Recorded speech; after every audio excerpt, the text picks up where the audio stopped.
Hello students, हम पढ़ रहे हैं चैप्टर सॉलिड स्टेट। अपने लास्ट क्लास में हमने relationship between edge length of an unit cell और radius of a spherical atom के बीच में जो रिलेशनशिप है उसको डिराइव किया था फॉर डिफरेंट यूनिट सेल। ठीक है, सिंपल क्यूबिक का, face centre cubic, body centre cubic, सारे का हमने क्या किया था, रिलेशनशिप डिराइव किया था बिटवीन ए एंड आई।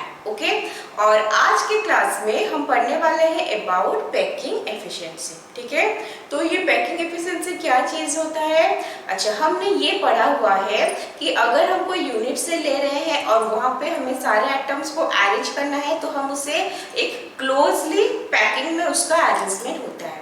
ठीक है, जैसे बॉडी सेंटर हो गया, बॉडी सेंटर में पूरा बॉडी के अंदर एक है और चारों तरफ मतलब सारे कॉर्नर्स में एटम्स है, तो वो ऐसे अरेंज होके है कि सारे स्फीयर एक दूसरे को टच करके रहता है।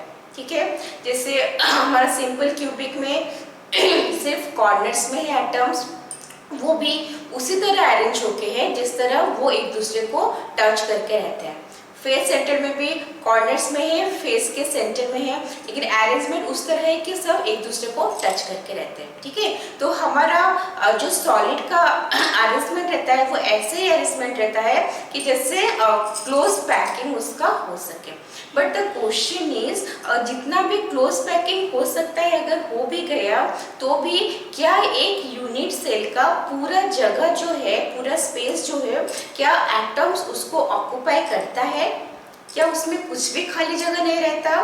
द आंसर इज नो, पूरा स्पेस को एटम ऑक्युपाई नहीं करता। ठीक है, ऑक्युपाई ऐसे करता है कि हम उसके अंदर और एक एटम को फिट नहीं कर सकते, बट स्टिल देन कुछ खाली प्लेस जगह जो है वो रह ही जाता है। फॉर एग्जाम्पल, हम यहाँ पे एक छोटा सा बॉक्स ले रहे हैं। ठीक है, और इस बॉक्स के अंदर हमें कुछ बॉल्स फिट करने हैं, तो हम क्या करेंगे यहाँ पे 3 और 3 इसे 6 बॉल हमने इस बॉक्स के अंदर रख लिया। ठीक है, तो अगर हम चाहेंगे एक एक्स्ट्रा बॉल यहाँ पे सेट करने को, तो क्या हम उसमें फिट कर पाएंगे? नहीं कर पाएंगे। ठीक है ना, क्यों? क्योंकि बॉल फिट होने के लिए यहाँ पे जगह नहीं है। लेकिन क्या इसके अंदर खाली जगह बिल्कुल भी नहीं है? है, यहाँ पे, यहाँ पे, यहाँ, यहाँ, यहाँ, सारी जगह पे तो खाली जगह है। तो जितना भी खाली जगह है हम उसको बोलते हैं वॉइड्स। ठीक है, और जितना जगह ऑक्युपाई हुआ है उसको हम in terms of packing efficiency describe करेंगे। ठीक है, देखो वर्ड्स हो गया। इसी तरह जो यूनिट सेल है हमारा, यूनिट सेल के अंदर एटम्स जो है वो अरेंज होके है, क्लोजली पैक्ड अरेंजमेंट होके है। ठीक है, वहाँ पे हम कोई एक एक्स्ट्रा एटम फिट नहीं कर सकते, लेकिन उसके बावजूद कुछ जगह है, कुछ खाली स्पेस है, कुछ वॉइड्स है। ठीक है, तो पैकिंग एफिशिएंसी क्या होता है? जितना परसेंटेज ऑफ टोटल स्पेस हमारा एटम ऑक्युपाई करता है उसको हम बोलते हैं पैकिंग एफिशिएंसी। ठीक है, तो पैकिंग एफिशिएंसी क्या है? It is the percentage of total space occupied by atoms in any packing. ठीक है, कोई भी पैकिंग में टोटल स्पेस का कितना स्पेस, परसेंटेज में कितना स्पेस एक एटम्स ऑक्युपाई करते हैं उससे हम बोलते हैं क्या, पैकिंग एफिशिएंसी। ठीक है, और अगर हम पैकिंग फ्रैक्शन का बात करें तो पैकिंग फ्रैक्शन और पैकिंग एफिशिएंसी जो है वो एक ही चीज को रिप्रेजेंट करते हैं। ठीक है, मतलब क्या, कितना स्पेस ऑक्युपाई है उसी के साथ ही ये रिलेटेड है, लेकिन जो पैकिंग एफिशिएंसी है वो परसेंटेज में आता है और पैकिंग फ्रैक्शन जो है वो हमारा फ्रैक्शन में आता है। ठीक है, तो अगर हम यहाँ पे पैकिंग फ्रैक्शन का ये करेंगे, क्या करेंगे, फॉर्मूला लिखने की कोशिश करेंगे, तो ये होगा हमारा volume of the atoms divided by volume of unit cell. ठीक है, और अगर हम पैकिंग एफिशिएंसी का फॉर्मूला लिखेंगे तो वो क्या है, volume of atoms divided by volume of unit cell into 100। ठीक है, ये है हमारा पैकिंग फ्रैक्शन और पैकिंग एफिशिएंसी का फॉर्मूला। ओके, तो अगर हम बोलेंगे व्हाट इज पैकिंग फ्रैक्शन, तो हम बोल सकते हैं कि packing fraction is the ratio of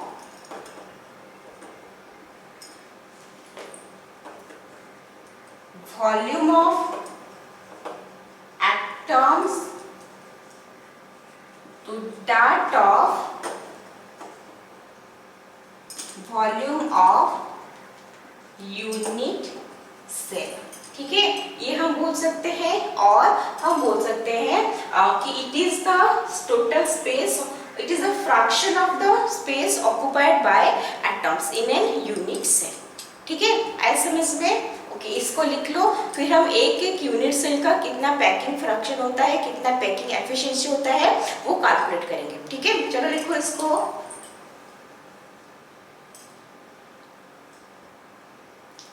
हो गया, मिटाते हैं।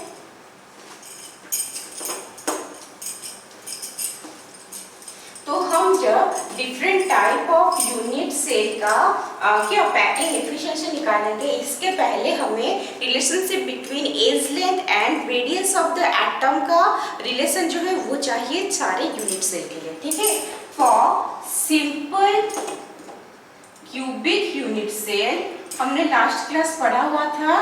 Okay, simple cubic unit cell के लिए आर कितना होता है, r equal to a/2। Okay, for face centred unit cell r कितना होता है, आर होता है √2/4a। ठीक है, और बॉडी सेंटर्ड यूनिट सेल, ठीक है, सब में क्यूबिक है, body centre cubic unit cell में आर होता है √3/4a। ठीक है, तो अब हम ये सारे फॉर्मूला को यूज करेंगे पैकिंग एफिशिएंसी डिराइव करने में। ठीक है, चलो स्टार्ट करते हैं। फर्स्ट है in case of simple cubic unit cell. ठीक है, सो जो पैकिंग फ्रैक्शन है, बाकी पैकिंग फ्रैक्शन कितना होगा, volume occupied by the spheres. ठीक है, volume occupied by spheres divided by volume of unit cell. ठीक है, तो वॉल्यूम ऑक्युपाइड बाय स्फीयर्स, इसके लिए हमें चाहिए कि पहला एक स्फीयर का वॉल्यूम कितना है, सेकेंड एक यूनिट सेल के अंदर कितना स्फीयर प्रेजेंट है। ठीक है, ये हम किसके बारे में पढ़ रहे हैं, सिंपल क्यूबिक यूनिट सेल के बारे में पढ़ रहे हैं ना। हमें रैंक ऑफ द एटम पता है, रैंक ऑफ यूनिट सेल पता है। रैंक क्या होता है, atom per unit cell. Rank क्या होता है, हमारा सिंपल के केस में कितना एटम है, बहुत बार कर चुके हैं, 1 है। ओके, एफसीसी में कितना है, फेस सेंटर में 4, बीसीसी बॉडी सेंटर क्यूबिक में 2 होता है। ठीक है, तो यहाँ पे नंबर ऑफ स्फीयर है 1 इंटू वॉल्यूम ऑफ स्फीयर कितना होता है, 4/3πr³ divided by volume of unit cell का फॉर्मूला, एज लेंथ अगर a रहा तो वो होता है a³। Okay, that is equal to 4/3πr³ divided by a क्या है, a और r के बीच में relation r equal to a/2 है। It implies a equal to 2r, तो ये a की जगह पे हम 2r लिख सकते हैं। ठीक है, that is equal to 4/3πr³ by 8r³। r³ cancel, और यहाँ पे 4/3 इंटू पाई इंटू 1/8, ठीक है। ये हो रहा है कितना, पाई/6 हो रहा है। तो इसका जो वैल्यू आएगा वो आएगा हमारा कितना, 52.4, ठीक है। ये हमारा 0.524, ठीक है, 0.524 पैकिंग फ्रैक्शन में आता है। अगर हम पैकिंग एफिशिएंसी निकालेंगे जो कि परसेंटेज में है, तो पैकिंग एफिशिएंसी हमारा निकलेगा 52.4%, ठीक है। पैकिंग एफिशिएंसी में क्या होगा, इंटू 100 हो जाएगा, तो हो गया हमारा 52.4% for simple cubic unit cell. आया समझ में? चलो लिखो इसको। हो गया, मिटाते हैं।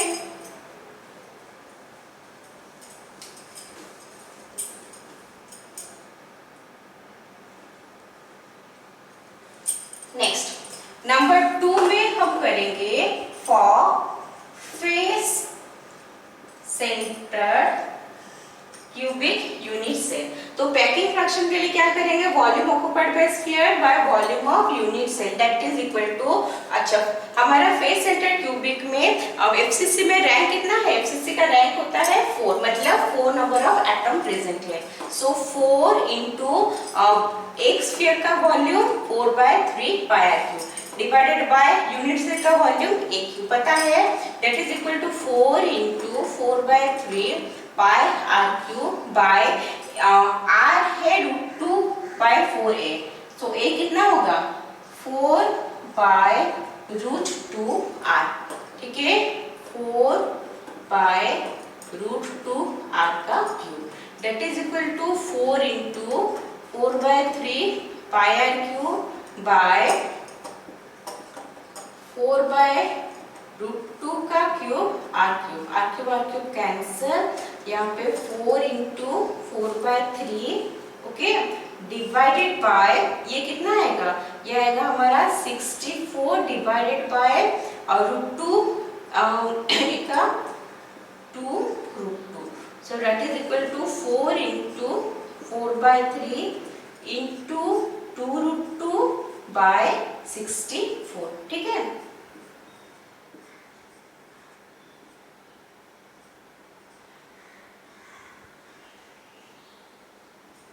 तो जब हम ये पैकिंग फ्रैक्शन को कैलकुलेट करेंगे, ठीक है, तो इसका जो आंसर आएगा वो आएगा हमारा पैकिंग फ्रैक्शन में 0.68। तो पैकिंग फ्रैक्शन है 0.68, लेकिन अगर हम पैकिंग एफिशिएंसी करेंगे तो क्या होता है, टोटल में इंटू 100 हो जाएगा, वो कितना बन जाएगा 68%। तो फॉर एफसीसी टाइप एरेज में हमारा जो पैकिंग एफिशिएंसी है वो है 68%। आया समझ में? चलो लिख लो, फिर नेक्स्ट वाला करेंगे। हो गया, मिटाते हैं।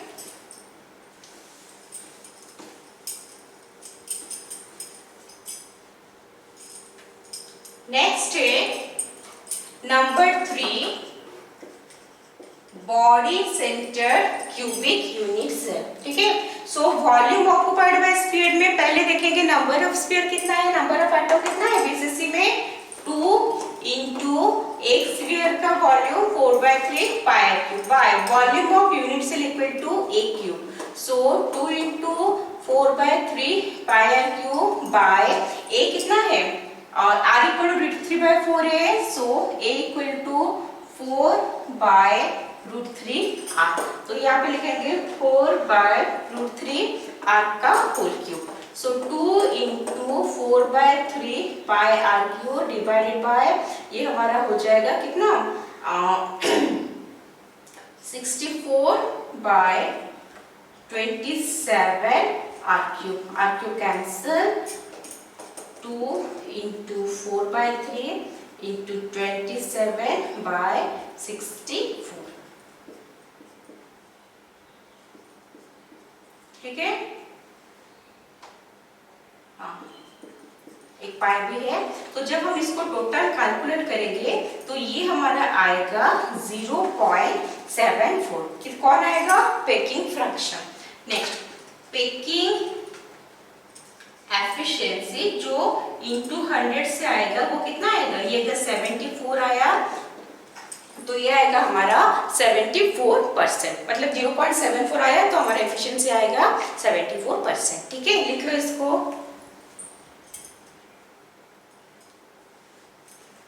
हो गया? ठीक है, तो अभी हमने क्या पढ़ा? अभी हमने पैकिंग एफिशिएंसी और पैकिंग फ्रैक्शन का पूरा डेरिवेशन किया है। किसका? Simple cubic unit cell, face centre cubic unit cell and body centre cubic unit cell. ठीक है, तो यहाँ पे देखो ऑफ हो गया ना, इसको मिटाते हैं।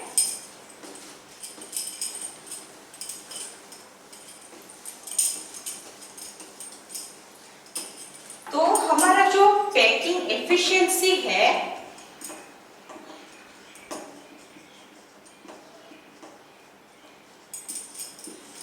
ये है यूनिट सेल्स। पहला क्या है? Simple cubic unit cell. यहाँ पे कितना आया? 52.4%। ठीक है, नेक्स्ट आया एफसीसी, एफसीसी में 68%। नेक्स्ट आया बीसीसी, बीसीसी में 74%। इसका मतलब सिंपल क्यूबिक यूनिट सेल में 52.4% जो टोटल स्पेस है वो हमारा एटम ऑक्युपाई करता है। ठीक है, और एफिशिएंसी में 68% ऑक्युपाई करता है, बीसीसी में 74% ऑक्युपाई करता है। तो वॉइड्स कैसे निकलेगा? जो ऑक्युपाई कर लिया एटम उसको छोड़ के जो खाली जगह बचा वही हमारा वॉइड होता है। तो टोटल तो 100% है, तो 100% से इससे माइनस करोगे तो कितना आएगा?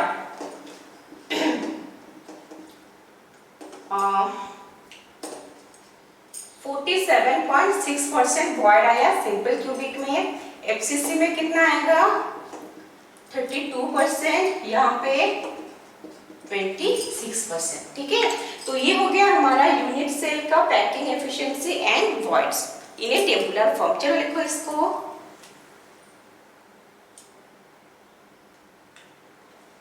हो गया?